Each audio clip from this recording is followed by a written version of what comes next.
Hey everyone, I hope that you are doing well. We are going through 4th edition as though it is the latest edition of Dungeons & Dragons, kind of making our way through the core books for now, and we'll make our way through other books later on, kind of as they are released. We will look at them as though they were new books. Been mostly focused on the player's handbook so far, got through most of the chapters that we need in order to do character creation. There's still a couple chapters about how to play the game, and I've started looking a little bit into the Dungeon Master's Guide, so we'll see a few more of those videos in the future as well.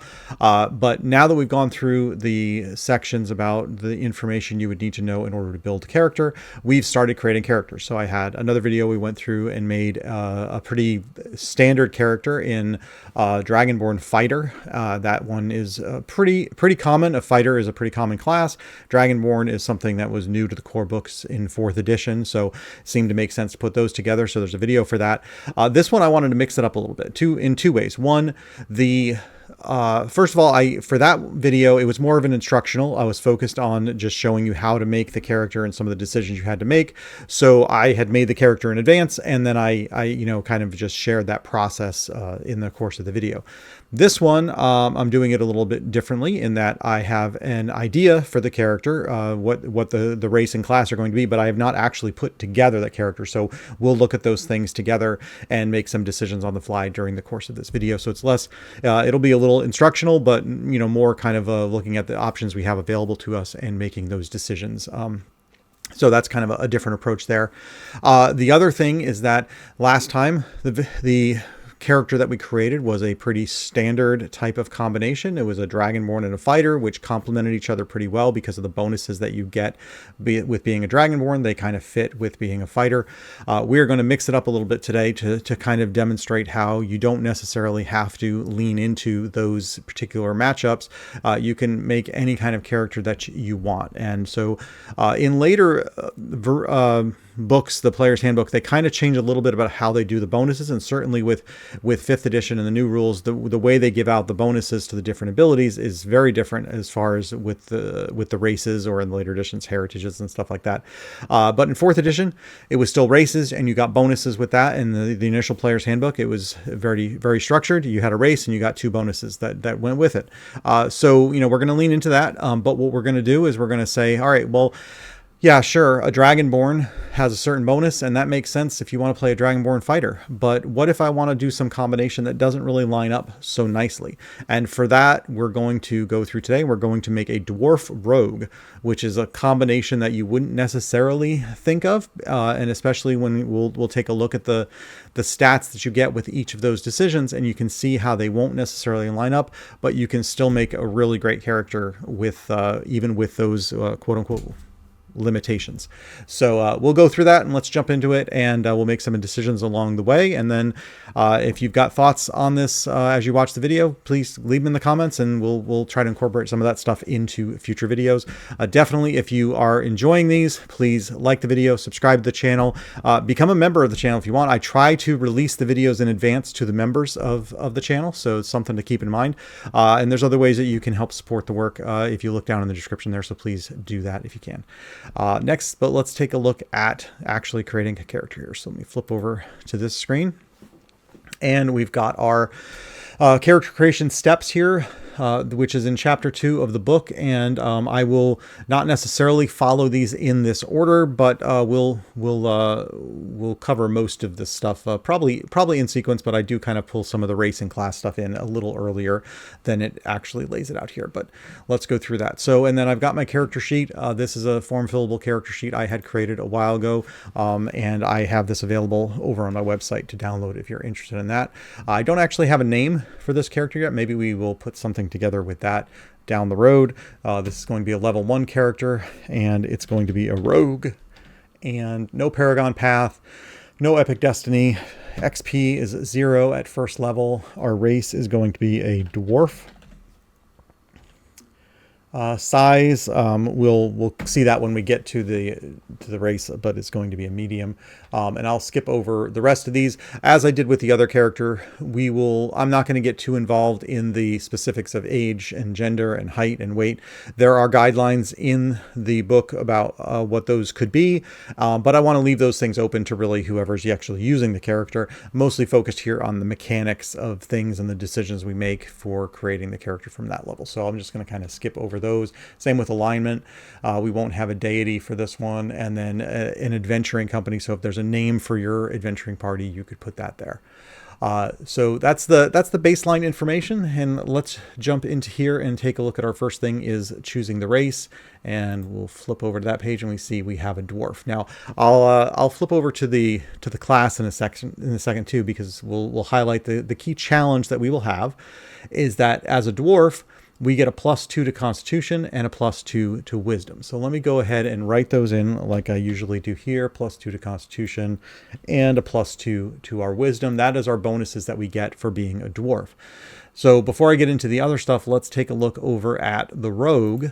And what you can see is that our key abilities for a Rogue are Dexterity, Strength, and Charisma. Well, if you look at the bonuses that we got, neither one of those bonuses are in Dexterity, Strength, or Charisma. And if you look at the powers that you get when you're a rogue, they are generally based on Dexterity.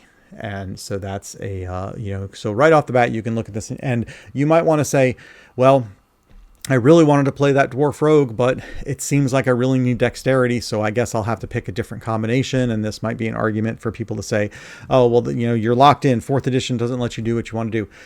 In reality, this isn't much different from other editions of the game. There's certain choices. I mean, if you go back to original D&D, you literally could not be a spellcaster, I think, unless you were a human. You were not allowed to be a spellcaster. I think it was unless you're a human. Someone might correct me if I'm wrong on that.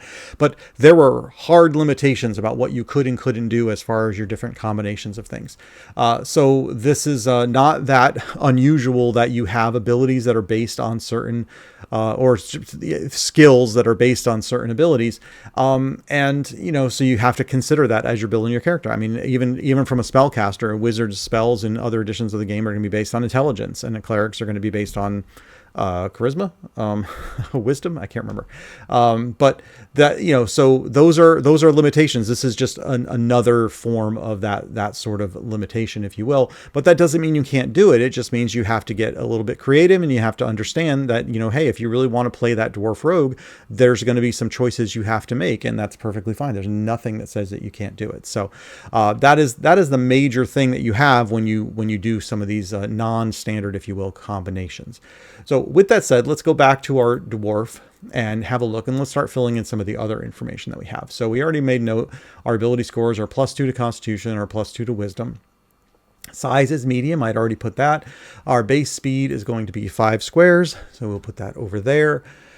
Our vision is low light. Now here's something that actually would help us. So as a rogue, having low light vision is something that could actually come in handy. So that even though it's a dwarf and in being rogue maybe doesn't fit specifically well, but there is something that could come in handy, because a rogue is going to be someone that's sneaking around. Maybe having that low light vision would actually be good. So that is a plus on that side. Our languages are going to be Common and Dwarven. Common, Dwarven. And for skill bonuses, we get a +2 to Dungeoneering and a +2 to Endurance. So we'll do our +2 to Dungeoneering and our +2 to Endurance. And I'll give you, even then, again, as a rogue is going to be sneaking around. This might be the type of thing, those Dungeoneering knowledge checks, having a rogue that understands that sort of stuff and is able to move around dungeons and find different crevices and stuff that they could use to their advantage. That's something that could come in handy. So something to keep in mind. It's not...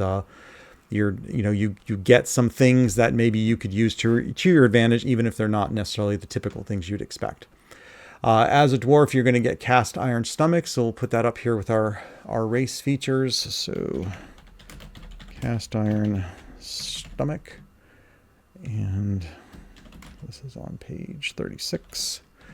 And then we also get, so that gives you a +1 bonus to saving throws against poison. So that can certainly be a nice thing. It's one of those nice things about being a dwarf. You get that real strong constitutions. Dwarven resilience. If I can remember how to spell resilience. Player's Handbook 36. That one gives you gain proficiency with the throwing hammer and the war hammer. So that gives you, so your proficiencies come from your class. So as a rogue, you're going to get certain proficiencies. This one, as a dwarf, you're going to get proficiencies with a couple additional weapons with that one. So that's nice. Encumbered speed. And this one is you move at your normal speed even when you would normally be reduced by armor or heavy load. Other effects that limit speed affect you normally. So that can come in handy. And not all of these are necessarily ones that would benefit a rogue, but you know, it's not like you lose any of these other abilities. You would still be able to use these even when you're playing a rogue. And that's some of the fun part, is about thinking about how you could use that to your advantage for the type of class that you're trying to play. Stand your ground is the last one. And so this effect forces you to move. When an effect forces you to move through a pull, push, or slide, you can move 1 square less than what it specifies. So that's definitely a nice one for any character, because you kind of getting a little bit more control over what you're forced to do by the actions taken by other enemies and stuff. So that is what you get for a dwarf. And I remember dwarf is one of the races that doesn't give you an actual power. Most of the other races you get some kind of power, like with a dragonborn you would get your breath weapon. So but dwarf does not get that, but you do get quite a few racial features just anyway that you know, really fills out this section of your character sheet. And that's what we have for the race. Let's flip back over to our, and if just for those keeping track at home, so that was step 1, is choosing our race and documenting all the stuff there. Next thing we're going to do is choose our class, which we know that we are using a rogue. So we'll flip over to that page, and we have our same box of information that we'll start going through. So a rogue is a striker, not a place for a character sheet in the character sheet for that. And it is a martial character.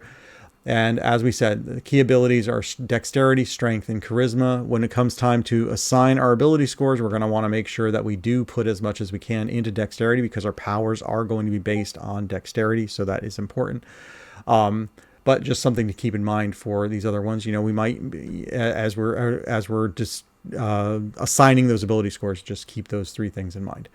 Armor proficiencies, cloth and leather armor, because we're going to be moving around a lot, so we don't want a bunch of heavy, bulky armor on us. Our weapons are also those lighter weapons: daggers, hand crossbows, shurikens, slings, and short swords. But if you remember, we have the dwarven, whichever, I can't remember what the name of the thing was, the dwarven weapon proficiency. I didn't write it down on the sheet. We gain proficiency with the throwing hammer and the war hammer. So I forgot to write that on the sheet. Let me go ahead and do that now, so before I forget it. Dwarven weapon proficiency. Okay, so there we go. So we our proficiencies, we got 2 extra weapons that we can have. Now that is interesting, because if you look at these are mostly lighter weapons: the dagger, the hand crossbow, the sling, a short sword. These are pretty small weapons. But with the dwarven weapon proficiency, we get access to some pretty heavy weapons. So now we're a rogue, but we're actually got some weapons that can do some serious damage. So that's something nice to keep in mind. Our bonus to defense is going to be a +2 to reflex. So let's go ahead and put that in here. That's our +2 to our reflex.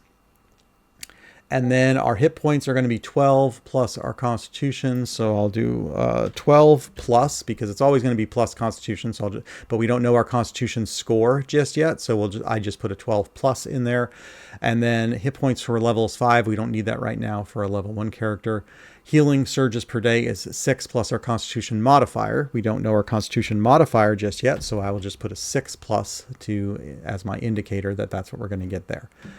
For our trained skills, we are trained in stealth and thievery. Let me go ahead and put those, and that's going to be a +5 bonus. So in this box here, I will put a 5 for stealth and a 5 for thievery to indicate that we are trained in both of those.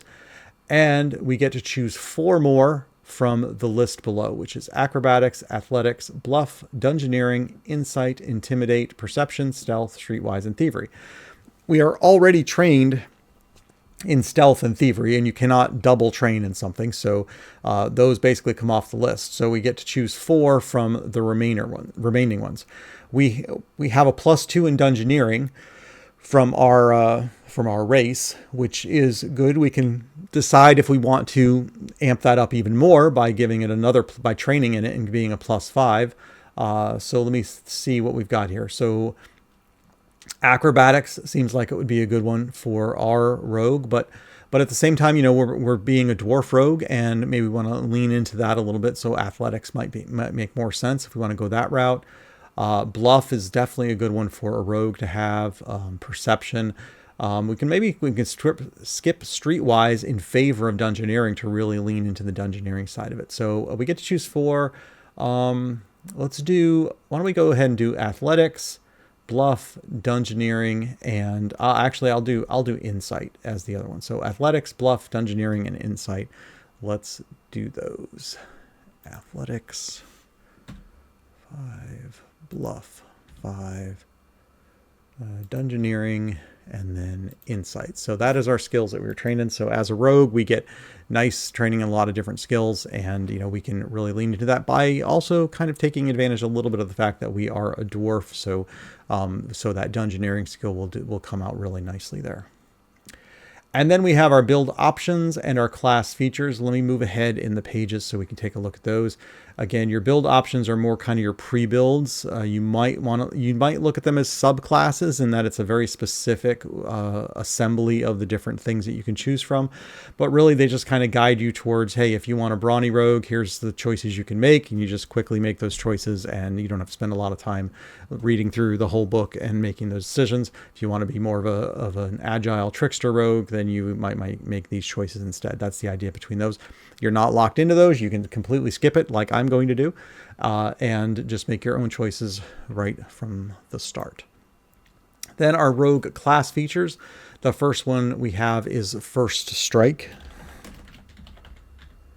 And what this one gets us is if we have combat advantage against any creatures that have not yet acted in that encounter. So at the beginning of an encounter, when there's other creatures, like there's enemies that have not yet had their turn during that first round of the encounter, we actually have combat advantage against them, which is really nice. Then we have Rogue Tactics. And for this one, we choose one of the tactics that we want. Do we want to be the Artful Dodger, which gives us a bonus to armor class equal to our charisma modifier? Or do we want to do a Brutal Scoundrel, where we gain a bonus to sneak attack damage equal to our strength modifier?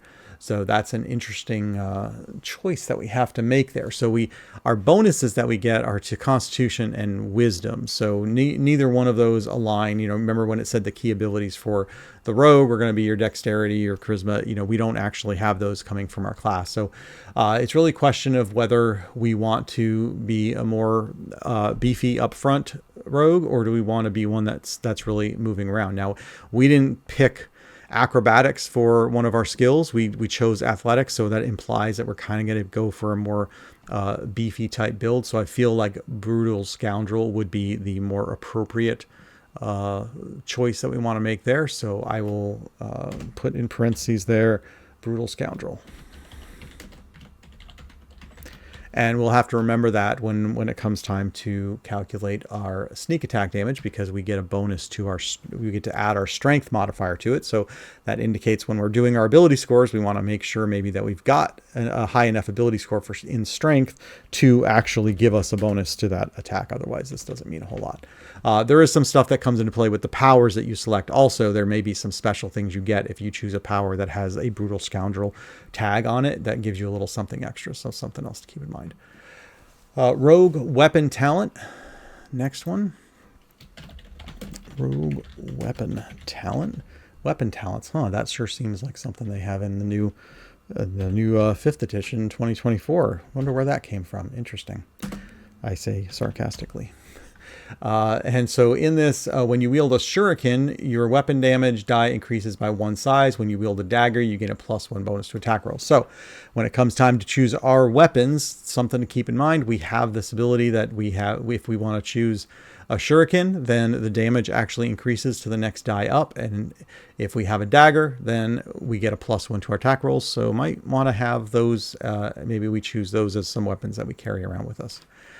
And then finally we have sneak attack. This is what everyone looks for when you're building a rogue, is your sneak attack. And for this, once per round, when we have combat advantage against an enemy, for the heroic tier, that's going to be a +2d6 damage on top of whatever the normal damage would be for that particular attack if you hit with that. So you have to have combat advantage against the enemy, but then if you do, you get to add your sneak attack, which is why rogues are constantly looking for ways to give themselves combat advantage across the enemies that they're going to be attacking. And there you go. That's your features that you get. Now, if we flip back to the character creation, you can see we've chosen our race, we've chosen our class, and then it jumps into the ability scores before it gets to some of these other things. I have already chosen the skills. We went through that. So I'm actually going to do the same with these other things, because I kind of like to make these choices before I do I save the ability scores to the end, because it just leaves, that means we just finish up with the math. We can make all of our choices and then we circle back and do the math. Now, as we found last time, there are some feats that have a prerequisite is of what is your ability score. You have to have a certain ability score in order to do that. If you are doing a character where you're not really sure if that ability score is going to be high enough, then sure, you probably want to do your ability scores before you choose your feats. But for me, when I'm doing these, the feats that I'm going to choose are going to be things that if it's a prerequisite that it has to have a certain ability score, I'm going to have that ability score, because it's going to be something where I'm going to be putting that higher value into that ability score. So, but again, I know I'm jumping around here a little differently than the way they do it. If you go in the order that they have, it's perfectly fine. Make it easier for you. I personally just like to go about it this way, if nothing else, to just confuse everybody, but it works for me. So, so anyway, I already did the skills. So let's take a look at the feats and see what we've got there. Having picked the race and the class that we were going to do, I went through the feat list, and I was kind of looking to see what are the is there any feats that would help me out really with my combination of a dwarf rogue. I couldn't find anything that really just was like, yes, that's clearly the one that I should do. I did find what I'm probably going to go with is there's this backstabber feat.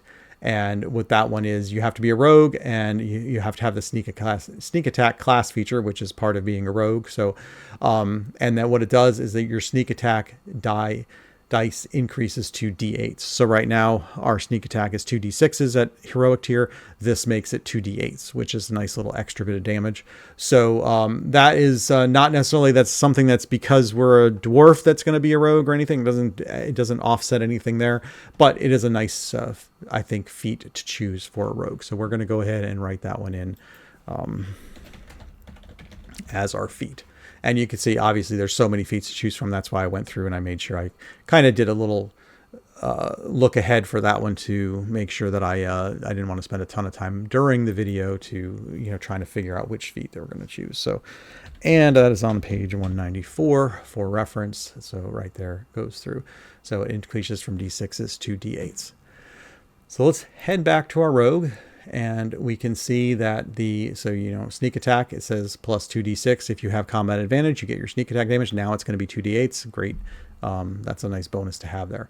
That is our feats. Let's go ahead and take a look at our powers, and I'll flip over to the next page of the character sheet. We have at-will powers, encounter powers, and daily powers. We are going to choose 2 at-will powers, 1 encounter power, and 1 daily power. That's what we get at first level.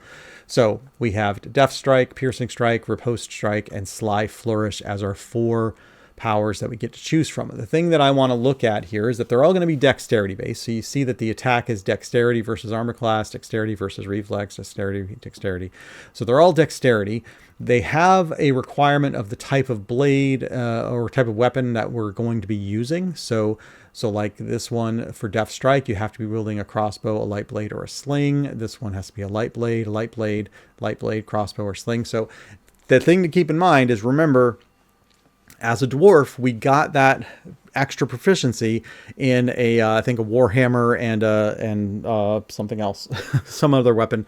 Those are not light weapons, so that's going to be a trick here with our powers, is that we have this nice proficiency, but we really can't use these powers with that because these are calling for very specific weapons. We have to have a light blade, so we just got to be mindful of that. That we doesn't say we can't have a warhammer or whatever the other weapon was with us, but we wouldn't be able to use these powers. We could use those and do a basic attack with them, but we wouldn't be able to actually use those powers with those heavy weapons, because these are powers that require you to be more nimble and to be able to move around, and that's something that you really can't do with those types of weapons. So that is something we will have to account for. But hey, we want to make a Dwarf Rogue. It's not about the limitations, it's about what we want to do with it. And it's like, and every time you make choices, you have sacrifices or compromises you have to make for that. So that's one of those things that we have here. So let's not dwell on that. Let's think about it. We will end up getting a light blade. We will end up getting a sling or a crossbow so that we can use these. Sly Flourish is one of my go-tos that I have. You can use it with a melee or ranged weapon. It's dexterity versus armor class. You would add your dexterity and your charisma modifier to the damage. So I'm going to go ahead and choose that one. So we'll just write that one in there as one of our at-will powers. And this is on page 118. The other at-will power we will choose, I think I'm going to go with, so Death Strike is nice because you can move before you make your attack. That's what you're getting as an extra thing there. The Piercing Strike is because it's based on, because it's reflex versus armor class. That's really the benefit that you're going to get from that one, is that it's your dexterity plus versus armor class for the other ones, but this one is dexterity versus reflex. So that one is that could be fine. I don't think I'm going to go with that one. This Riposte Strike, if the target attacks you before the start of your next turn, you make a riposte against the target as an immediate interrupt.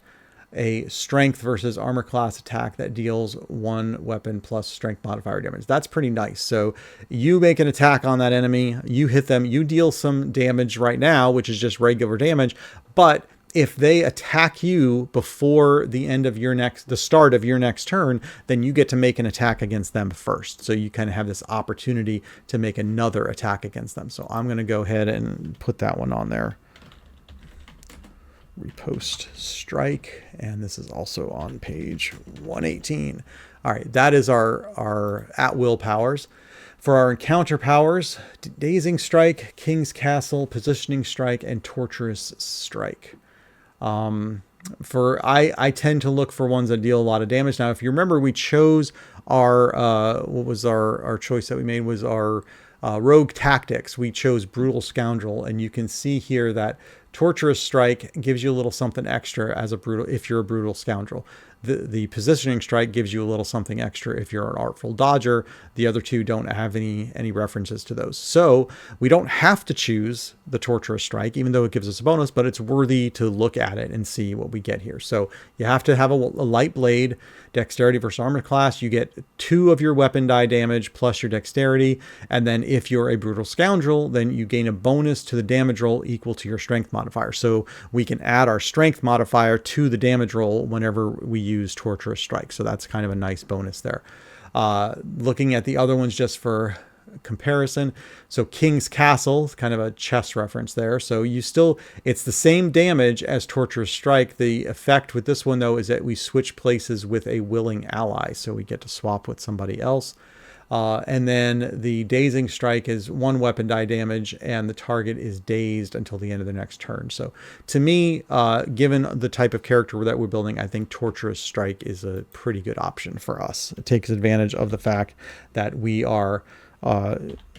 chose that Brutal Scoundrel build, so it seems to make sense that we should lean into that. And let's take that one as our encounter power. And then finally, we get to choose 1 daily power. And we have 3 to choose from: Blinding Barrage, Easy Target, Trick Strike. And I'll immediately jump to a couple things that I kind of look for here. For Trick Strike 1, 3 weapon die damage. So that one's going to do a lot of damage, which is nice. It also has an ongoing effect. What I like about these other two is that they both have a miss property. So even if I miss with this one, I still do something, which is always nice. The trick strike one, it doesn't have the reliable keyword, which means that if I miss with this, I just miss. The power's gone and I don't get to do anything with it. There's no miss effect that happens, and it doesn't have the reliable, so I couldn't use it again. It's just gone. So the other two have an advantage in that if I get a really low dice roll, then I still would end up doing something with that, which is kind of nice. So the 2DW, the target is blinded until the end of the next turn. The miss, you do half damage. This one, 2W, and the target is slowed and grants combat advantage to you, which obviously we're always trying to get combat advantage. So that one seems like a good one. Half damage, and the target grants combat advantage until the end of your next turn. So this will, and if you hit them, they grant combat advantage, but they have to do a save in order to get out of it. Whereas the other one, it just ends in the next turn. That's still pretty good. I like that one. The trick strike one is nice because it's 3 weapon die damage, and you can slide the target, and then you can slide it every time you hit it. But you get nothing if you miss. I think I like easy target is my nice one. That one's it's a little less damage than trick strike, but I really like the fact that it's going to give combat advantage. If I attack that creature again, I have combat advantage, can use that sneak attack damage, which is nice. So easy target, and that is Player's Handbook 118. Oh, sorry, 119. For that one. All right, that is our powers. We've chosen Sly Flourish, Riposte Strike, Torturous Strike, and Easy Target as our powers for our Dwarf Rogue. Let's head back and take a look and see how we're doing on the character creation. We've gotten our race, we got our class, we got our skills, we got our feats, we got our powers. Now we have equipment that we can purchase. Now this is where it might get a little complicated, but let's head over to the equipment section and see what we've got to choose from there. First thing we're going to look at is our armor. Now, if you remember, so we have 100 gold to spend. I'll go ahead and make a note that we have 100 gold to spend on our equipment. The good news is that as a rogue, we generally will have very light armor. So we are proficient in cloth and leather armor only. That's the only armor that we are proficient in. So because of that, we don't have to spend a whole lot of money on our armor, which leaves us more money available to buy additional weapons so that we have more weapons to choose from. So when you look at cloth armor and leather armor, cloth armor costs you 1 gold, but it doesn't actually get you anything. Leather armor is 25 gold, but it gives you a +2 to your bonus to your armor class. And then because this is light armor, we will actually get to add in our dexterity modifier as well. So we'll get a little some extra there. So I think it's worth spending the 25 gold to get the leather armor. So let's go ahead and do that. And I will go ahead and add for our armor. That's going to be a +2, and we don't know what our dexterity is just yet, so I'll just put a 2+ because we'll have to add in that once we know our ability scores. Again, if you did your ability scores like it tells you to do them, you would already have that, but this is just me being quirky. So and I'll go ahead and write in the page number for the leather armor. Next, we get weapons, and here we can have a lot of choices that we can make. So as a rogue, we are proficient in a dagger, a hand crossbow, a shuriken, a sling, and a short sword. And then as the dwarf, I'll look back on and we are also proficient in the throwing hammer and the war hammer. So, but if you look, remember our powers are really about light blades and crossbows, and it's very specific what we can use. So when we start talking about throwing hammers, so here's a throwing hammer, and it's a heavy thrown. It is not a light weapon at all.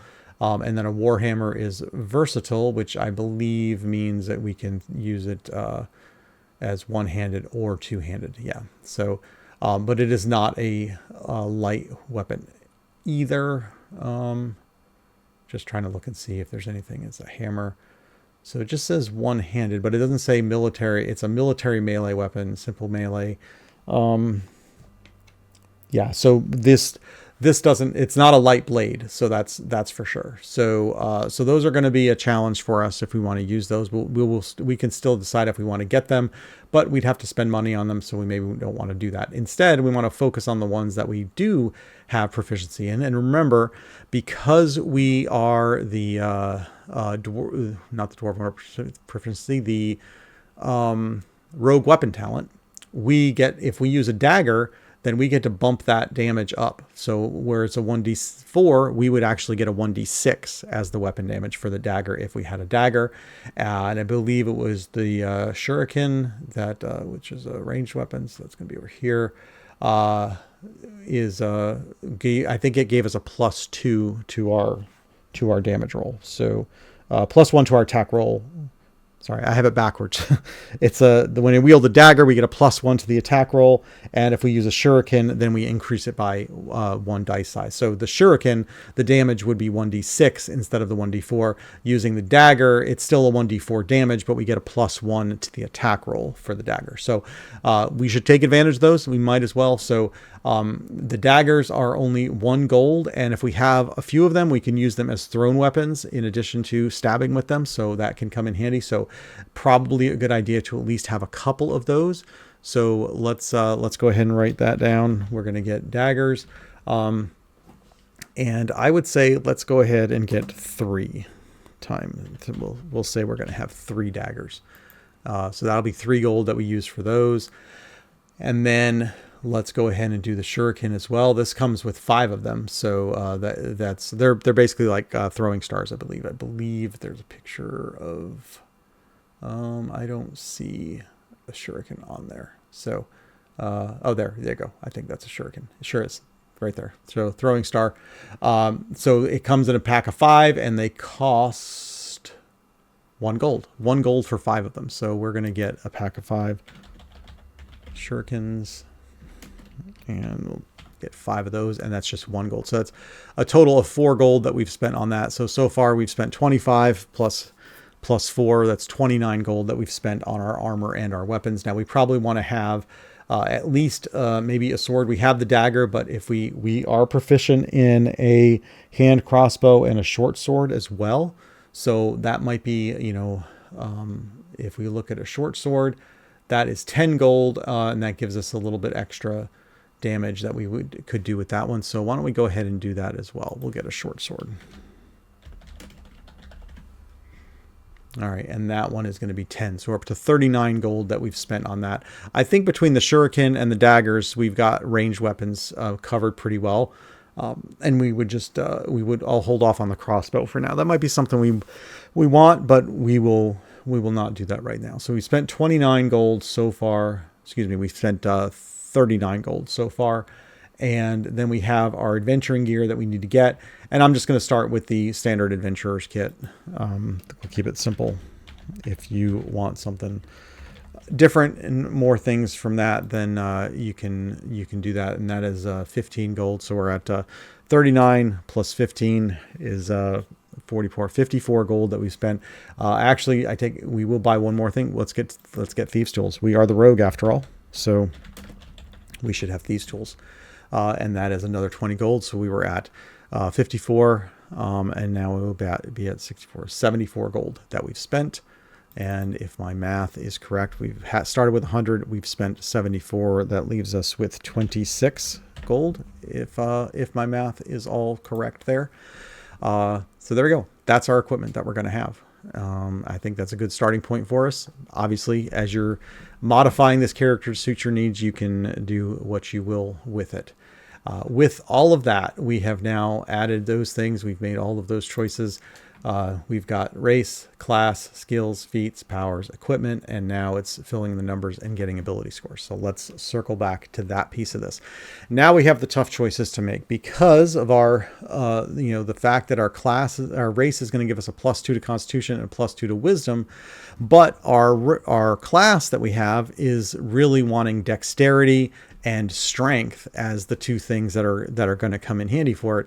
We've got to think about our ability scores and what we're going to use for those. So we have So we have the standard array that we're going to use, which let me go ahead and put it, I'll pull it up over here. The standard array, 16, 14, 13, 12, 11, and 10. So I think without question, we want to put the 16 into our dexterity. That way we get the highest modifier we can. We have no bonus that we can give to it, so let's just make sure that we get the highest one just straight out of the box with that one. The next thing that we have is strength is important. We also don't get a bonus with our strength, so we probably want to put our next biggest score there to get our highest strength that we can get. Now, our healing surges and our hit points are based on our constitution, which we do get a +2 to our constitution, so that can really come in handy. So if we put the 13 in constitution, then that's going to give us a +2 bonus to our constitution. But we could also do the, if we do the 13 in constitution, that's going to give us a 15 for our constitution, which would give us a +2 bonus as the modifier. So that would be a pretty nice bump there. So why don't we go ahead and do that? So we'll do the 13 there with the +2. That's going to make that one a 15. And now we have the 12, the 11, and the 10. So I think I feel like the wisdom, we should put the 10 for the wisdom. That way with the +2, I take that back. Let's really ramp up the wisdom, and we'll put the 12 in wisdom with the +2. That makes that a 14. And then we'll do the 11 in intelligence and the 10 in charisma. So that way, I think the wisdom will help us with some of our skills that we've got that are wisdom based, such as nature checks, perception, things like that. Charisma, maybe we just don't have a whole lot of personality to work with, but so I think that fits with our character that we're trying to build here. So there we go. So that's our alignment there. So if we start with our ability scores, and now let's look at our ability modifiers. So the chart right here tells us what those modifiers are going to be. So for strength, that's going to be a 2. For constitution, that is also going to be a 2. Dexterity will be a 3. Intelligence will be 0. Wisdom will be 2. And charisma will be 0. Because we are still at level 1, our half level is just 0, so these numbers will just equal out and be the same.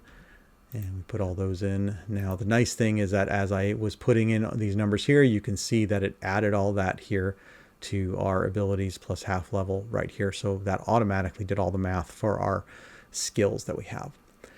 So let's carry this over into the other areas and start doing all of our math. Let's start at the top here. So initiative, we get to use our dexterity, and our dexterity is going to be 3 plus half our level, which is 0, which means our initiative is going to be 3. I'll skip over to speed.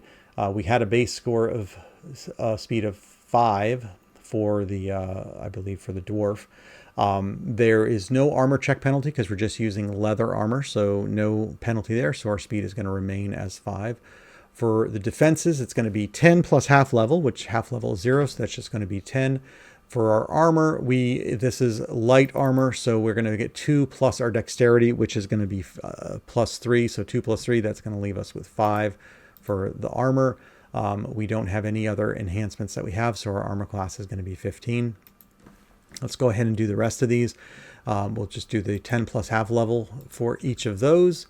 And then we get to add in the ability that's the higher of the 2 that's listed over here. So that one will be a 2, this one will be a 3, and this one will be a 2. And then it'll add all those up for us. So that is our fortitude, our reflex, and our will.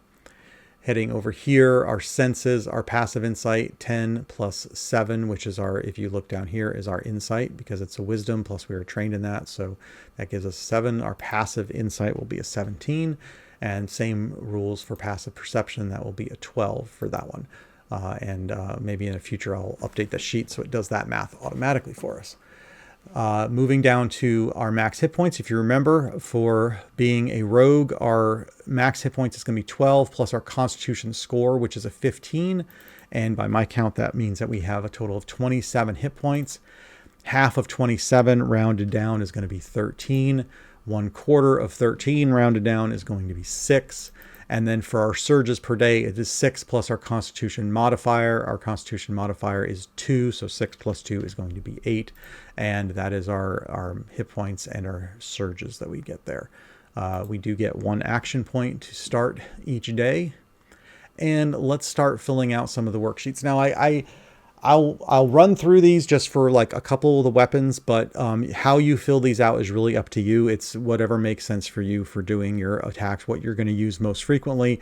It's just a reference for you to help you figure those things out. So I want to do the dagger and the shuriken because those are the two that that we get bonuses for. So I want to make sure that we actually talk about those here. So there's the attack workspace, and then there's the damage workspace. No idea if I'm actually spelling that right, but there it is. So the dagger, if we go back and let's take a look at the equipment, we'll pull that one up here. And so when we look at our dagger, it is a +3 proficiency bonus. We are proficient in the dagger, so we will get to add our +3 bonus to it. Our ability score for the dagger. Now this is where it can be a little different because if we're using the dagger as a thrown weapon, well, actually, no, I take that back. If we're using it as a thrown weapon, it's going to be your strength no matter what. So we would be adding our strength to it. And the half level is going to be 0. But if we remember from our rogue weapon talent, if we wield a dagger, we get a +1 bonus to attack rolls. So I'm going to go ahead and put that as there, which means that with the dagger, we are going to get a +6 bonus when we attack with the dagger. And that's by either throwing the dagger or by stabbing somebody with the dagger. And then if we look at our shuriken, let me just check the dagger, make sure I didn't miss anything on there. Well, let me go ahead and write this as well. So the 5/10, that is how far you can throw it. You can, it's fine up to 5 squares, but and then you have a penalty if you throw it up to 10 squares, but you cannot throw it farther than 10 squares is the deal there. So that is the dagger. Next, let's take a look at the shuriken. And the shuriken has a proficiency bonus also of +3. So that is that one. And then because it also is a thrown weapon, that is going to be a 2 that we're going to get for that one. Now the shuriken is we get to increase the damage die by 1. So we don't actually get any bonus to the attack with the shuriken. So it's going to be a +5 bonus for that one. And then for the dagger, we get to do the ability modifier, which will be a 2, and then the same for the shuriken. They are both going to be 2. We do not add a proficiency bonus to the damage that you would roll. The dagger has a damage of 1d4, and it will continue to have a damage of 1d4, and then it's going to be 1d4 plus that 2 that we calculated over here. The shuriken, on the other hand, we get to increase the damage die by 1. And so the shuriken has a 1d4, but we get to increase that one by 1, which means we get to do a 1d6, and then it's going to be the +2 that we calculated over here. And I should make a note of the shuriken, whereas the dagger was 5 and 10. The shuriken is 6 and 12. Is it 6 and 12? 6 and 12. So there we go. So that's just the range that you can throw those. Now you can go through and calculate that. We also got a short sword, so you can do the same thing with the short sword. It'd be very similar to your dagger, but you wouldn't get that extra bonus for the weapon talent. And then for your basic attacks, you can calculate those using whether that's your basic attack that you want it to do, or you want it to be some of your powers that you use. So let's say that we're going to just do the basic attack with the dagger. So it's going to be a +6. Versus armor class if you're attacking with your dagger, and I'm just going to I'll put the dagger here, and then we'll just copy down that 1d4 +2 as our damage, and there we go. That's our basic attack. So when you're attacking with your dagger, generally that's what you're going to be using. It's going to be a +6 versus armor class, and that's what you would use as a reference. So you can fill those out however you want for your particular character. And let me see. That's how you fill out that stuff. And I don't believe I've missed anything. We've got our remaining gold. We've got our powers. We're not going to have any magic items for this. We're not a ritual caster, so we don't get any rituals. And I think we've filled it all out completely. So there we go. That is our Dwarf Rogue. And I think we can see when looking at this that if you look at this, and certainly if you chose a different race to go with your rogue and one that had bonuses for dexterity and for strength, then sure, you'd be able to get, you know, some higher ability scores here. But as it is, we actually didn't do too bad. We've got a nice, well-rounded character here. We've got dexterity. We're going to get a +3 for our dexterity, which is not too bad. We're going to get a +2 for our strength, also not too bad. And as we level up, we can bump those up, and we're the starting point that we're at is not going to be as big of a deal. So I think this is actually a pretty solid character, even considering that it's not a traditional alignment of race and class that you might find. And now you have something with some personality. You can make it quirky. You've got a Dwarf Rogue is not something you would typically expect to see. And you can make that your own as you fill out your background and your personality and mannerisms. You can do whatever you want with that. And, you know, you can come up with a name. I will try to find a good name to use for this character. And I'll update the character sheet onto my website so that people can download it. And I'd be interested to know what you think down, you know, when you in the comments. Let me know, did I miss anything? Did I get something wrong as I was putting it together? Definitely love to hear about that. If there's other combinations you would like us to try out, then please do that as well. Put those down in the comments so that we can do that going forward. At some point in the future, I want to try to almost do like a randomization where I'll just roll some dice and we'll just do whatever the combination is. I'll roll a die for the race and I'll roll a die for the class, and we'll put those together, and whatever it happens to be, we'll make a character that fits that. So but this is our Dwarf Rogue. I think it actually worked pretty well, so I hope you agree, and definitely let me know in the comments of anything else that you would like to see. Definitely like the video, subscribe to the channel, check out the description for other ways that you can support this if you are interested in doing that. But until next time, take care.